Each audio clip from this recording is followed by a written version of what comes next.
আমার গণ্যমান্য ব্যক্তিরা, আপনাদের হাতে পায়ে ধরে বলি, আমার বাচ্চাটার খুনি আমি একটু দেখতে চাই। বললাম কি ওমা, আমি 1 মাস মিটিং এ যাবো বেনাপোলে, এই আমার মেয়েটা তোমাকে থাকে, ওর ওই খালি বাড়ি যেন না যায়। আমি কালকে শুনেছি আমার বাচ্চাটারে কারা খুন করেছে। আপনাদের ও বাংলাদেশের মাননীয় প্রধানমন্ত্রী, ও সারা দেশের আমার গণ্যমান্য ব্যক্তিরা, আপনাদের হাতে পায়ে ধরে বলি, আমার ওই বাচ্চাটার খুনি আমি একটু দেখতে চাই। আর আপনাদের কাছে বিচার চাচ্ছি। আমি একটা তৃতীয় লিঙ্গের মানুষ, মনিরামপুর থানার পৌরসভার ভোটার নিপা হিজড়ে, আপনাদের কাছে হাত জোর করে অনুরোধ করতেছি, আমার বাচ্চার খুনিদের একটু আমি দেখতে চাই আর সুবিচার চাই। এই আমার প্রার্থনা আপনাদের ছোট বড় সবার কাছে, আমার মাননীয় প্রধানমন্ত্রীর কাছে আমার আগ্রহ লাগে।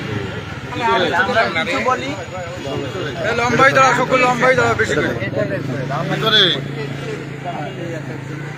বেশি করে লম্বাই দাঁড়া, আপনার লম্বাই ছেলে। আসসালামু আলাইকুম। আপনার তো লম্বাই দাঁড়া। আমাদের যশোর মনিরামপুর থানা, আমাদের একটা তৃতীয় লিঙ্গের মানুষ মার্ডার হয়ে গেছে।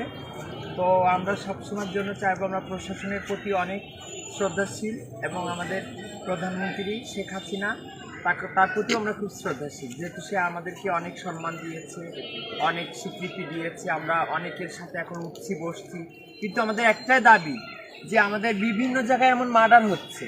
কিছুদিন আগে বেনাপোলে একটা হয়েছে, আজকে মনিরামপুরি হলো, তার আগে যশোরে একটা হয়েছে। তা আমাদের এইটা প্রশাসনের কাছে অনেকভাবে আমাদের চাওয়া যে আমাদের এই খুনের যারা এইসব করে তাদেরকে আপনারা তদন্ত করে তাদেরকে আপনারা নিয়ে আসে আইনের আওতায় নিয়ে আসে আপনারা আমাদের একটা সুস্থ বিচার দেখেন, যাতে আমাদের কোনো মায়ের বুক এরকম খালি না। ওই বাচ্চাটা আমার কাছে হিজড়ে ছিল না, ও আমার সন্তান ছিল, আমার শেষ অবলম্বন, আমার আয় করে খাওয়াতো। আমাদের মধ্যে এমনও আছে যে আমাদের বাচ্চা নেই, স্বামী নেই, বউ নাই, সন্তান নাই, কেউ নাই, আমরা নিজের মতো নিজে, কিন্তু হিজড়েদেরই সন্তান, হিজড়েদেরই মা, হিজড়েদেরই সবকিছু।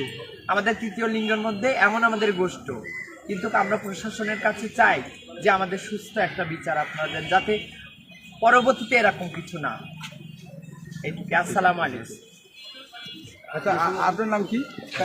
আমার নাম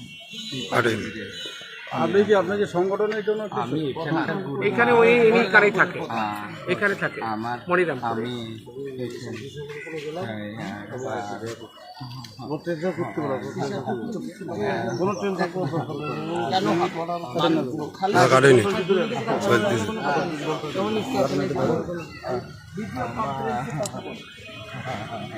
বললাম যে আমাদের যশোরে